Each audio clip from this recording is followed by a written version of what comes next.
The order. Now, the Honourable Leader of the Opposition asked a question. She's trying to hear, but she can't hear it above all the heckling and shouting that's going on. So I'm going to ask everyone to just keep it down so she can hear the answer coming from the Prime Minister, the Right Honourable Prime Minister. Mr. Speaker, from the beginning of this pandemic, we have followed science, we have had Canadians' backs, and we've actually seen a less severe impact on lives, on livelihoods, and our economy than many other countries, including the ones that the Leader of the Opposition named. We will continue to follow the science. We will continue to lean on each other as Canadians as we make it through this pandemic. We know that it's tiring, we know it's exhausting, but we also know that having each other's backs is the way through this pandemic. The Leader of the Opposition. Speaker, the Prime Minister has politicized the pandemic and been divisive, and even his own members are seeing it.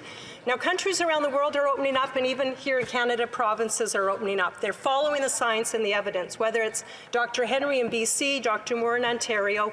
They all agree we have to learn to live with COVID. Conservatives believe that living with COVID means opening up and ending the mandates, and I believe there are some Liberals who believe the same thing. So will the Prime Minister follow the science, end the lockdowns, and let Canada once again be the true North, strong and free? The Right Honourable Prime Minister.